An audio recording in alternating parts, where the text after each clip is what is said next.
Bienvenue dans Miracle en devenir, le podcast dédié à toutes celles qui traversent le difficile chemin de l'infertilité. Ici, nous donnons la parole à des femmes incroyables qui, malgré les obstacles, poursuivent leur rêve de devenir maman. Bonjour à toutes et bienvenue dans ce nouvel épisode du podcast Miracle en devenir. Aujourd'hui, j'ai le plaisir d'accueillir Maya Et Raphaël. et Raphaël, une femme forte et inspirante, avec qui j'ai eu l'honneur de travailler tout au long de son parcours pour devenir maman. Maya a traversé des épreuves difficiles pendant 2 années d'essai naturel, il me semble, et elle a fait face à ce qu'on appelle une infertilité inexpliquée. Elle s'est ensuite lancée dans le parcours de la PMA, enchaînant les inséminations et une première tentative de FIV du coup qui n'ont pas fonctionné. C'est à ce moment-là qu'elle a choisi de me contacter, décidée à explorer ce qui, au-delà des aspects médicaux, pouvait bloquer sa maternité. Ensemble, nous avons entrepris un travail en profondeur pour dénouer les héritages émotionnels qui pesaient sur son parcours. Dans cet épisode, Maya va revenir sur ce chemin qu'elle a fait en parallèle de la PMA et qui a peut-être contribué à la réussite de sa deuxième FIV. Aujourd'hui, Maya est donc l'heureuse maman d'un petit garçon âgé de 3 mois. Bonjour Maya et bienvenue dans cet épisode. Comment tu vas vraiment aujourd'hui ? Bonjour Marine. Écoute, aujourd'hui, je suis toute comblée d'avoir réussi à avoir mon petit garçon.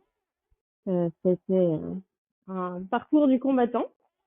Et puis, on fait face à des nouvelles, je dirais, préoccupations, épreuves, des nouvelles problématiques. C'était pas d'actualité à l'époque, mais le sommeil, la dépendance affective, ce genre de choses avec un petit bout de 3 mois qui fait sa rentrée chez la nounou demain. Donc voilà, c'est un bébé koala qui demande beaucoup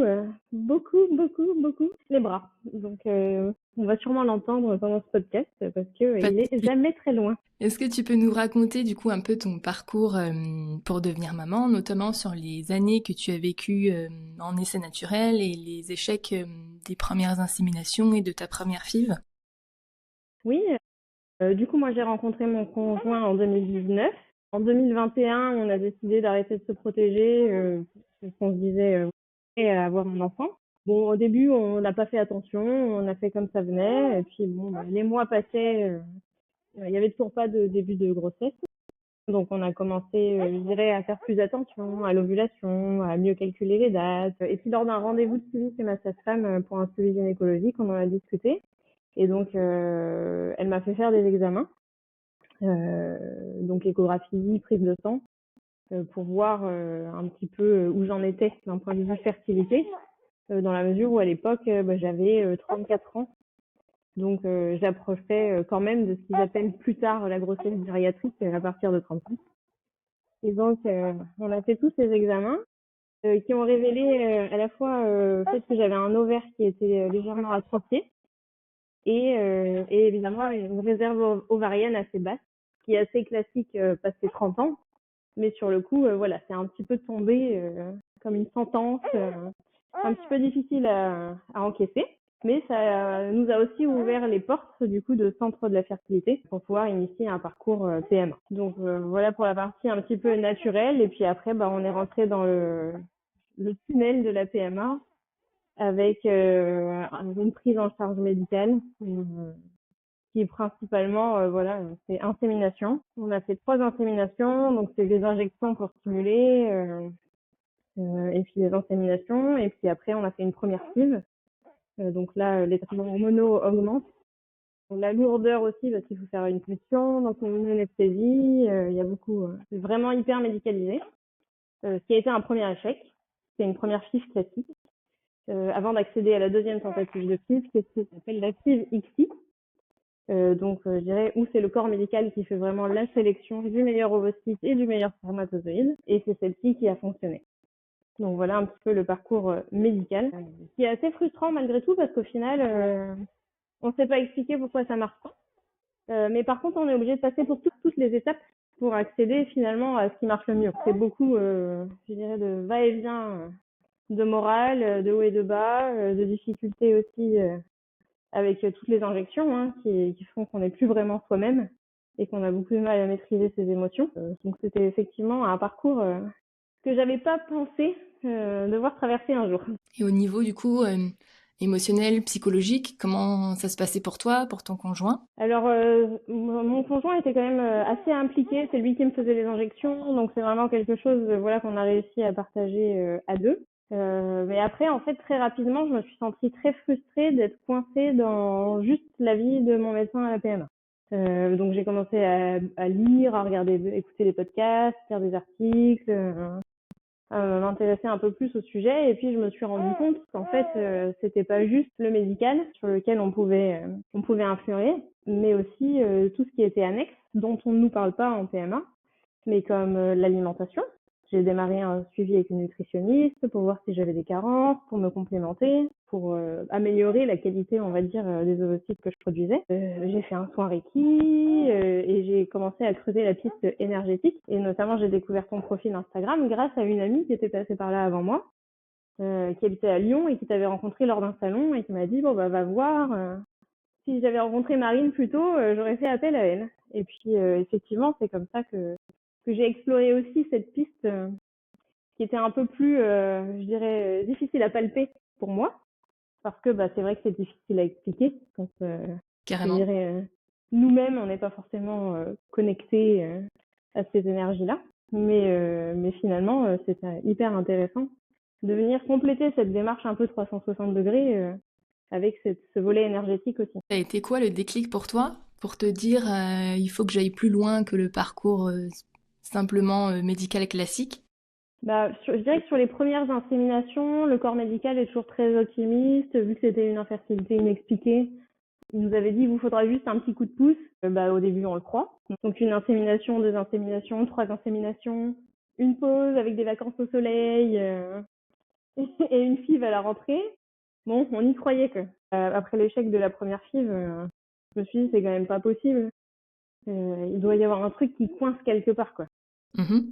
Parce que bah, même si j'avais pas énormément d'ovocytes, il y avait quand même des ovocytes à la ponction. Mon conjoint est plus jeune, donc lui, tout allait bien de son côté. Donc je me suis dit bah, qu'il y avait peut-être un truc, je dirais, psychologique ou inconscient qui pouvait bloquer chez moi. Je me suis dit, bon, bah, de toute façon, j'ai rien à perdre, donc pourquoi pas explorer finalement tous les aspects qui pourraient faire en sorte que cette deuxième FIV fonctionne, parce que bah, ça reste quand même des traitements super lourds. Moi, j'ai un job à responsabilité, donc à chaque fois, bah, c'est 10 jours d'arrêt. Donc c'est compliqué à caler dans mon agenda, entre mes déplacements. Donc j'avais pas non plus envie de passer 4, 5 ans en parcours PMA. Alors après, s'il avait fallu, je l'aurais fait.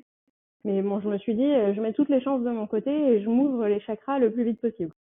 Donc du coup, tu as commencé par réserver ta lecture énergétique avec moi. Est-ce que quand tu as réservé cette lecture, est-ce que tu avais de l'appréhension? Comment ça s'est passé pour toi? Quand j'ai envoyé cette photo avec justement cette réservation de lecture, j'étais très curieuse finalement et un peu sceptique de me dire, bon, on s'est jamais rencontré avec Marine. On a échangé vite fait sur Instagram et puis donc j'ai envoyé une photo par email. Et puis, est-ce qu'elle va vraiment être capable de finalement trouver des choses qui me parlent à moi et qui vont faire écho chez moi, alors qu'on se connaît pas. Et c'est là que c'était d'autant plus surprenant, c'est que bah, justement le résultat de cette lecture énergétique de quelqu'un que tu ne connais pas du tout, qui connaît rien de sa vie, Mhm. puisse tomber aussi juste. Et là, finalement, tu ne peux que croire qu'il y a des choses qui t'échappent, mais qui vont bien au-delà, je dirais, d'une vision très terre à terre, mais qui sont bien plus puissantes et bien plus justes que tout ce que tu as pu expérimenter avec le corps médical. Je comprends ce que tu veux dire, ouais. Et comment tu l'as vécu du coup, cette lecture, une fois que tu l'as reçue? J'ai eu d'abord, je pense, un effet de surprise de me dire waouh, il y a quand même des bagages que je me traîne en ayant plus ou moins conscience, parce qu'il y a quand même des choses qui ont fait écho à un moment donné. C'est peut-être des choses que je m'étais pas dites qui pouvaient avoir un impact sur moi aujourd'hui. Et puis le deuxième effet, c'est de l'espoir, parce que bah, je me suis dit bon bah finalement il y a des choses autres qui peuvent fonctionner, et puis donc ça peut que t'aider dans ton projet de maternité. Du coup, ça t'a donné envie d'aller encore plus loin. Et complètement, bah, ça m'a donné envie d'explorer plus, puisque déjà la lecture énergétique, c'est comme une bonne mise en bouche finalement, qui donne envie de continuer à déguster, tu vois, le menu au resto. Mais effectivement, du coup, tu as envie d'explorer, parce que tu te dis ça tombe juste alors qu'on n'a pas du tout parlé. Du coup, bah, qu'est-ce que ça peut donner si jamais on rentre dans l'échange et dans le travail? Du coup, ensuite, tu as réservé ta première séance. Oui, J'ai regardé avant d'enregistrer avec toi, justement, ce qu'on avait fait un petit peu toutes les deux. Je sais pas si tu te souviens, la première séance, on avait fait une hypnose sur ton transgénérationnel parce qu'on s'est aperçu lors de cette séance que tu portais en deuxième prénom, le prénom de ta grand-mère paternelle, c'est ça? tout à fait. Ouais. Est-ce que tu te souviens un peu de cette séance au niveau transgénérationnel, de ce qu'on a exploré? Effectivement, alors moi, j'avais déjà fait de l'hypnose par le passé, donc c'est vrai que c'est quelque chose que j'affectionne particulièrement. Et je m'attendais pas forcément à en faire d'ailleurs avec toi dans ce contexte-là. Mais finalement, ça permet de déverrouiller pas mal de choses. Et donc, si je me rappelle bien, on a vraiment exploré ma lignée paternelle, donc ma grand-mère et mon arrière-grand-mère, avec des histoires familiales un peu difficiles, des femmes battues, des femmes violées, des pertes d'enfants, et donc un lourd passif finalement de ce côté-là, Mhm. sur la maternité et la douleur liée à la maternité, qui étaient des choses dont mon père et ma tante d'ailleurs ne m'avaient jamais parlé, et ils parlent très peu de leur famille. Eux, leur mère s'était morte très jeune. Donc moi, j'ai pas connu justement ma grand-mère dont je porte le prénom. Et mon grand-père s'était déjà remis en couple quand moi j'étais née. Et donc c'est vrai que un peu cette vie d'avant, elle n'a jamais été évoquée dans notre famille. On la connaît très mal. Ok, donc ouais, on t'avait jamais trop raconté un peu l'histoire de ta famille du côté paternel. Non, tout à fait, ouais. Du coup, qu'est-ce que tu as découvert sur ton histoire familiale paternelle et comment ça t'a impacté au niveau de la maternité, tu dirais? Je dirais que principalement, j'ai découvert qu'il y avait eu énormément de violence vis-à-vis des femmes dans cette famille, avec je dirais des viols intra-mariage, mais ça reste quand même des viols, des enfants perdus, des enfants retirés à leur mère. Donc ça m'a aussi aidé à comprendre que potentiellement, mère dans cette lignée-là, c'était quelque chose vraiment de très douloureux. Et donc je pense que ça pouvait aussi m'impacter moi dans mon présent, dire que finalement devenir mère, c'est aussi avoir mal, souffrir et être malmenée par les hommes. Même si au final, bon, moi dans mon présent, c'est pas du tout comme ça. Mais Ouais. ça fait partie des choses qui vous appartiennent pas et pourtant qu'on se traîne comme des casseroles de génération en génération. Tant qu'on s'en rend pas compte en fait de tout ça, même si effectivement, comme tu le dis, dans le présent, on est en sécurité, tant qu'on conscientise pas tout ça, du coup, on le vit de manière inconsciente. Tout à fait, ouais. On se rend même pas compte finalement que ça peut nous bloquer, nous, dans notre présent. Et d'autant plus quand c'est une histoire qui n'a jamais été partagée. Comme je te disais, moi, ma grand-mère, je l'ai pas connue. Donc c'est vrai que l'histoire de cette famille, et puis de toute façon, je pense que ce genre de violence, c'est pas quelque chose qui se raconte. Ça fait partie des secrets de famille, des sujets tabous. On peut dire que comme tu portais le prénom de ta grand-mère maternelle, ben, il y avait cet héritage qui était là et qui ben, t'impactait au niveau émotionnel et énergétique pour devenir maman. Tout à fait, ouais. Tu l'as ressenti comme ça toi aussi? Oui, complètement, je l'ai ressenti comme ça, parce que c'était un poids qui m'appartenait pas, mais qui était là, qui était pourtant là. Donc effectivement, c'est un prénom qu'on m'a donné en hommage à ma grand-mère décédée. Mais bon, évidemment, d'ailleurs, j'ai pas donné le deuxième prénom lourd de sens à mon fils, du coup, pour éviter de reproduire le Vraiment. schéma. Mais c'est vrai en plus, on est plusieurs dans ma famille paternelle, du coup, à porter ce deuxième prénom. Ah ouais, ok.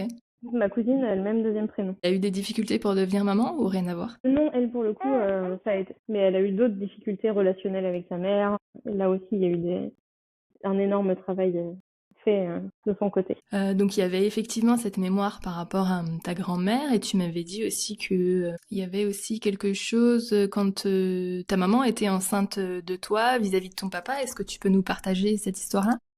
Oui, bien sûr. C'est aussi une histoire que ma mère, il a fallu que je lui tire les verres du nez pour qu'elle me le raconte. Mais quand Attends, elle a appris...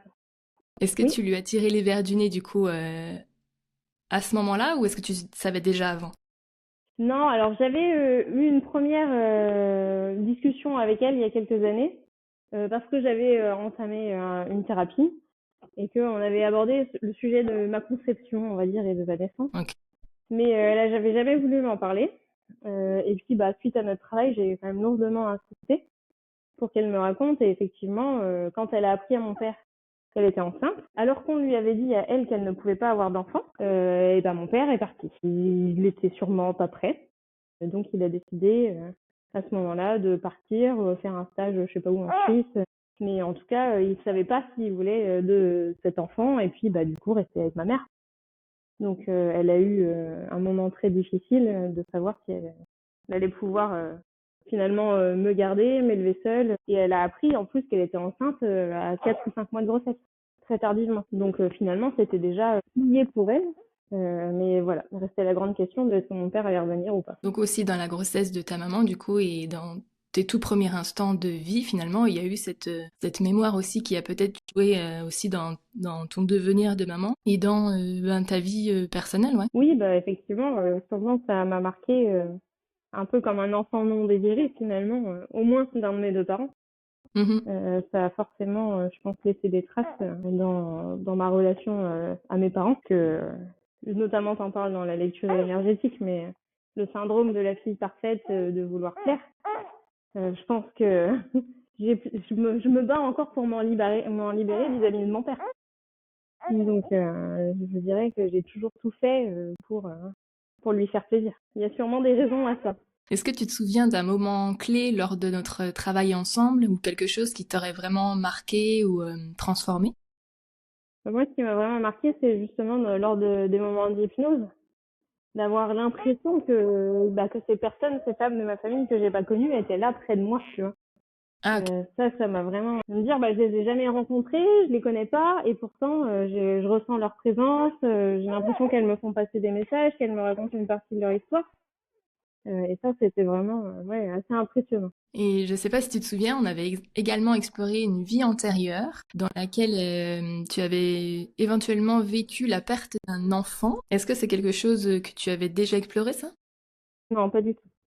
Effectivement, j'étais jamais allée explorer finalement ce qui était en lien avec la maternité, la mienne ou de mon héritage. Mhm.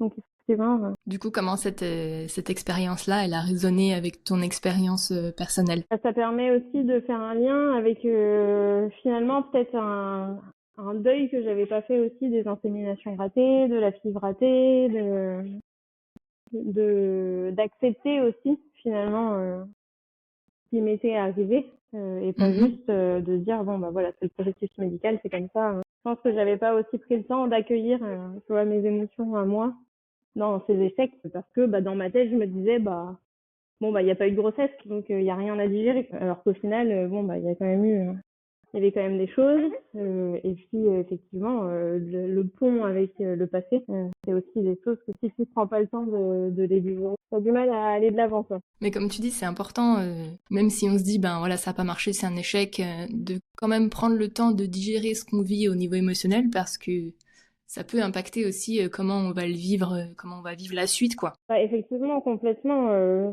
pense qu'il faut être quand même totalement prêt et disposé dans ce genre de parcours, parce que c'est lourd physiquement, c'est lourd émotionnellement. Et donc effectivement, si tu prends pas le temps de digérer chaque étape, je pense qu'au bout d'un moment, t'exploses. C'est tellement lourd, et puis au final, l'influence des hormones est tellement importante. T'es plus toi-même, comme je disais tout à l'heure, donc t'es obligé de prendre le temps de te poser si tu veux pas disjoncter, quoi. En tout cas, c'est comme ça que moi je l'ai vécu. On avait fait 2 séances ensemble et après tu avais ta deuxième FIV de prévue en février 2024. Ouais. Comment elle s'est déroulée? Est-ce que tu as abordé cette tentative différemment? Comment c'était pour toi? J'avais à nouveau de l'espoir, parce que je m'étais dit t'as fait des choses que t'avais pas fait pour la FIV précédente. Donc j'ai travaillé avec toi, j'avais vraiment poussé aussi mon suivi diététique et alimentation, je m'étais complémentée, enfin je m'étais vraiment dit je mets toutes les chances de mon côté. Et du coup j'y allais pleine d'appréhension, mais quand même plus confiante et beaucoup moins stressée finalement que la FIV précédente, qui m'a permis je pense de l'aborder aussi un peu plus sereinement. Et puis après, c'était plein de petits détails, mais le médecin qui m'a fait la ponction n'était pas le même qu'à la FIV précédente, elle était beaucoup plus sympa.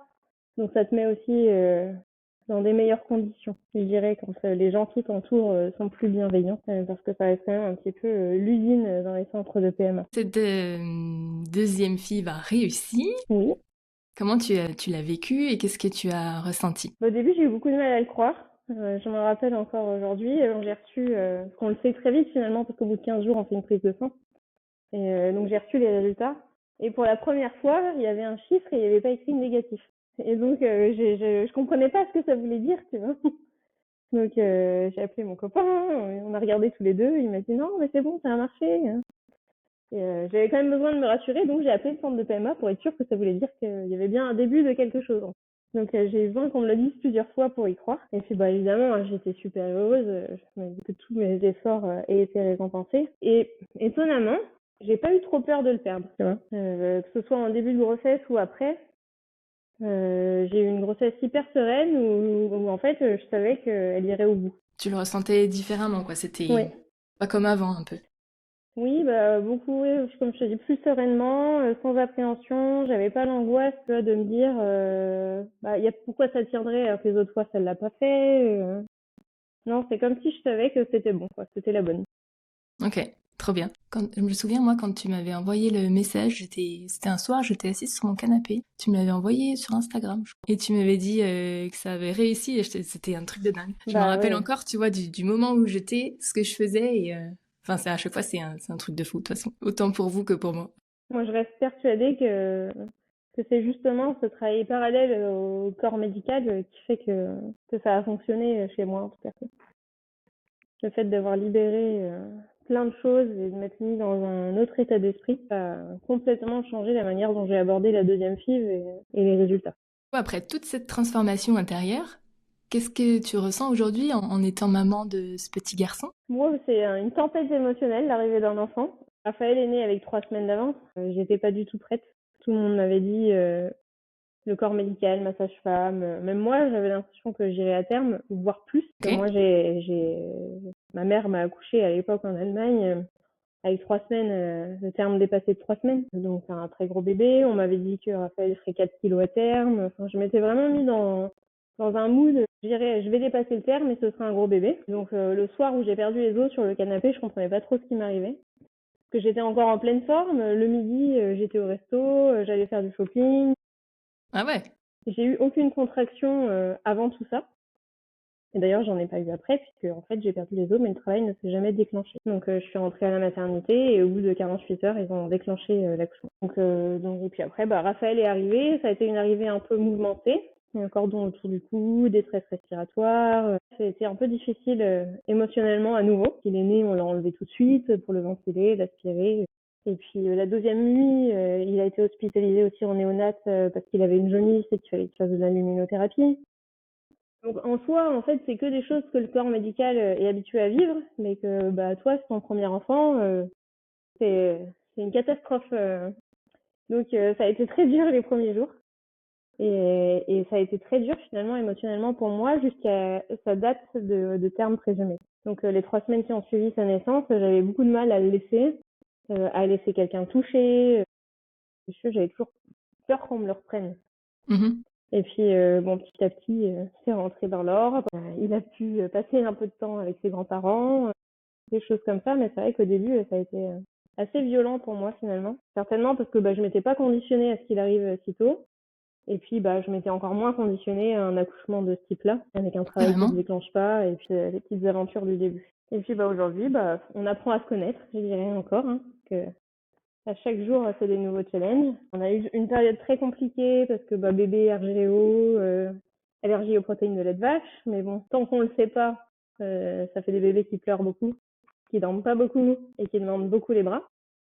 Donc finalement, ça fait que 15 jours que on souffle à nouveau. Et figure-toi, comme je te disais, bah, j'ai fait appel au même type d'approche énergétique pour Raphaël, parce que le corps médical me le mettait sous médicaments qu'il ne tolérait pas.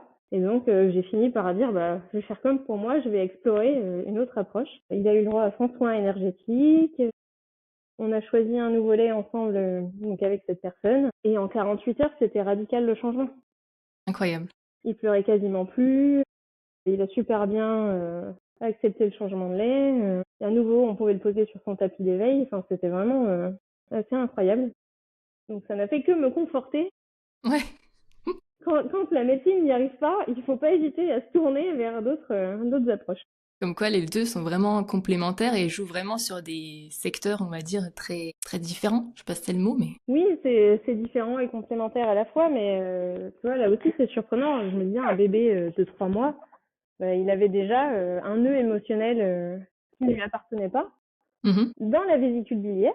Et mon frère et moi, on s'est tous les deux fait enlever la vésicule biliaire il y a quelques années parce qu'on avait des calculs. Et donc, tu vois, le cadeau de bienvenue de la lignée, je l'avais refilé aussi à Raphaël. Et donc, si tu fais pas ce nettoyage, effectivement, bah, tu continues à transmettre des choses de manière totalement inconsciente. Puis tout ça, avant, c'était pas connu non plus dans les générations d'avant. Dans les générations d'avant, on était plutôt dans le déni, on parlait pas de ce qu'on vivait, on se disait que ça existait pas, et en fait maintenant, ben, nous, notre génération, on se prend plein de trucs parce que, ben, justement, dans les générations d'avant, il y a eu plein de déni et de silence, et etc., quoi. Bah, c'est vrai que c'est devenu beaucoup plus... ça s'est normalisé, c'est beaucoup plus facile de trouver je dirais les praticiens. Avant, c'était un petit peu bon, les reboots du coin, comme ils disaient, quoi, chez les anciens, les magnétiseurs. C'est vrai que ça s'est quand même aussi beaucoup professionnalisé, je dirais, comme approche. On en voit beaucoup. Alors, maintenant, il faut faire le tri, c'est un petit peu différent. À l'époque, il y avait le bouche à oreille. Maintenant, avec les réseaux sociaux, c'est vrai que ça s'est démultiplié et il faut aussi faire attention. Parce que comme dans tous les métiers, tout le monde n'est pas sérieux, mais ça permet quand même d'accéder à des gens, tu vois. Moi, je suis en Charente-Maritime, toi, t'es de l'autre côté de la France, et à la nouvelle technologie, on a pu travailler ensemble. Carrément, ouais. Et je voulais te dire aussi par rapport au prénom Raphaël, du coup, Raphaël, c'est vraiment celui qui vient guérir ou le guérisseur, tu vois, donc il est totalement bien placé dans sa lignée, quoi. Ouais, bah complètement. Mais c'est vrai je pense, redonné confiance dans mon rôle de mère, moi qui avais du mal à me projeter comme mère, qui me voyais toujours petite fille. Je me souviens aussi à la fin de notre travail ensemble, je t'avais demandé un petit peu qu'est-ce que tu avais retenu de ce qu'on avait fait ensemble et du travail qu'on avait fait ensemble, et tu m'avais dit vraiment que à l'époque, t'avais pas imaginé explorer un peu tout ça ou c'était un peu étranger pour toi tout ça, Oui. mais que au final, ça t'avait quand même apporté des choses. Comment tu le vois maintenant? La preuve, puisque j'ai à nouveau exploré ces pistes-là pour moi. Mais effectivement, spontanément, c'est pas le genre de choses que tu fais, quoi. Enfin, en tout cas, moi, qu'on m'avait appris à faire, on avait été, quand on était petit, un petit peu voir des magnétiseurs, des choses comme ça. Notamment parce que moi, je faisais beaucoup d'asthme, donc ma mère m'avait emmené chez un magnétiseur. Mais c'est vrai que dans mon quotidien, oui, j'ai fait une thérapie, mais ça reste une thérapie classique, si tu veux. Et le fait de me dire que c'est beaucoup plus parlant et efficace parfois, une approche plutôt énergétique, ou je sais même pas comment la décrire, holistique. Et du coup, ben, forcément, pour la suite de ma vie et de notre vie, c'est quelque chose, enfin voilà, auquel je ferai à nouveau appel sans hésiter une seconde. Je pense que, bon, c'est un peu cliché, mais c'est un message d'espoir.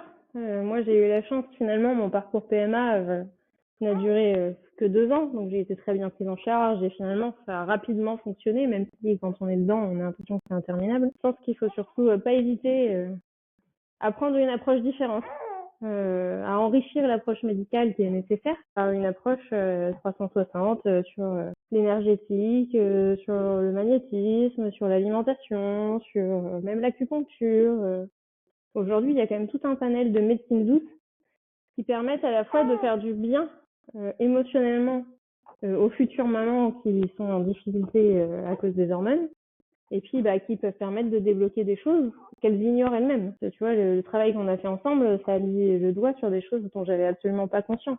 Donc c'est ça, pour moi, qui est vraiment fort dans ce type de démarche, c'est qu'en fait, tu peux pas résoudre des problèmes si t'as pas conscience de tes problèmes. Exactement. Et tu peux pas, enfin, ton héritage, personne connaît vraiment ce dont il hérite, parce que bah, dans toutes les familles, il y a des non-dits. On nous raconte bien ce qu'on veut quand on est enfant, qu'on grandit, et puis nos grands-parents, c'est pareil, pour peu qu'on les ait pas connus. Donc au final, on se raconte quand même pas très souvent les mauvaises histoires de ta famille à travers les générations. Donc dans ce travail, tu peux pas en fait mettre le doigt sur ce qui peut bloquer. Je pense qu'il faut pas hésiter à laisser tomber les a priori et puis à s'ouvrir à d'autres approches pour justement débloquer des choses et puis avec des résultats qui sont chouettes quand même. Est-ce que tu as d'autres choses à partager ou c'est OK pour toi? Et moi, ce qui m'avait aussi marqué, c'était, c'est vrai qu'on n'en a pas trop parlé, mais de rencontrer mon âme, entre guillemets. Moi, je savais même pas qu'on pouvait avoir, entre guillemets, une âme qui était différente de qui on est, quoi. Tu vois, Mhm. d'avoir un héritage familial, mais un héritage encore différent de l'héritage familial. Et donc, c'est vrai que ça, c'est quelque chose qui m'avait aussi interpellée, je me rappelle, dans le travail qu'on avait fait ensemble. Là aussi, de mémoire, c'était assez sordide comme vie qu'elle avait eue. Et si ma mémoire est bonne, tu vois, c'était un homme qui avait perdu sa femme et son enfant le jour de leur mariage, quelque chose comme ça. Donc, tu vois, c'est des drames que tu portes en toi, dont tu ignores tout, mais pourtant, il y a un moment donné, ça va faire écho et ça va résonner en toi. On parle souvent, enfin, on va plus souvent explorer les mémoires transgénérationnelles parce que c'est vraiment les héritages qu'on a dans cette vie-là. Mais il y a aussi, si on croit du coup à la théorie de la réincarnation, le fait qu'on est une âme et qu'on a déjà vécu des vies avant. Et donc, ça peut expliquer, moi c'est comme ça que je le vois en tout cas, pourquoi on vit ce qu'on vit aujourd'hui. Et moi, ça m'a aidé de le comprendre aussi, de comprendre ben, qu'est-ce que j'avais vécu dans d'autres vies avant qui font que je vis ça aujourd'hui. Parce que c'est peut-être que hier, bah justement, il y a eu des difficultés ou des souffrances qui ont été vécues, qui n'ont pas été dépassées. Et du coup, ben, elles se rejouent un peu en miroir, si on peut dire, dans ma vie d'aujourd'hui. Et c'est ça, du coup, que j'ai besoin de transcender et de traverser. Complètement, effectivement. Ça donne encore une fois des éclairages pour aller de l'avant et mieux apprendre à se connaître soi-même. Eh ben, écoute, on arrive à la fin de ce podcast. Est-ce que tu veux rajouter des choses ou c'est OK pour toi? Non, non, bah pour moi, c'est OK. Je dirais un grand merci du temps qu'on a passé ensemble et de la qualité de nos échanges, parce que bah, c'est jamais des sujets faciles, notamment bah, voilà, quand toi t'enchaînes les échecs, mais voilà, ça fait du bien de tomber sur des gens comme toi. Et je pense que pour toutes les mamans qui galèrent comme moi, c'est important de s'ouvrir à des personnes comme toi pour aller de l'avant. Eh ben, en tout cas, merci d'avoir accepté cette invitation, Maya, Avec et plaisir. merci d'avoir accepté bah ouais, de partager ton histoire avec nous, parce que c'est aussi difficile de parler de ce qu'on a vécu, des difficultés qu'on a eues. Je vois, il y a plein de mamans qui n'osent pas même dire qu'elles ont eu ces difficultés-là, qu'elles ont dû se faire aider et tout ça, tu vois, ou même elles disent que leur entourage n'est pas forcément au courant de ce qu'elles ont dû faire pour tomber enceinte et tout. Donc c'est bien aussi d'en parler et d'ouvrir un peu les mentalités à tout ça et de dire que ben, il y a des choses qui sont complémentaires et qu'il faut aller les explorer, quoi. Moi, je me suis sentie très seule au moment où je vivais, tu vois, mon parcours PMA. Donc, si je peux, tu vois, donner un peu d'espoir et faire en sorte qu'il y ait d'autres femmes dans mon cas qui se sentent un peu moins seules, tant mieux. Si je peux Ouais. contribuer à mon petit niveau, parce que des personnes aillent un peu mieux. Merci Maya pour cette interview. Merci d'avoir écouté cet épisode de Miracle en devenir.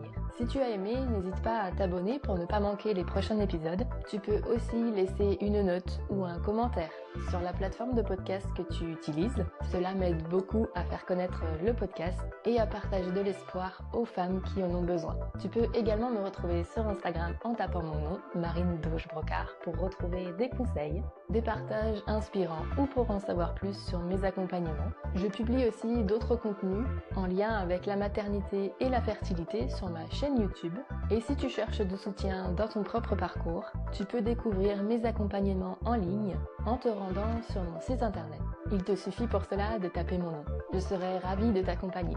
Prends soin de toi et à bientôt pour un prochain épisode.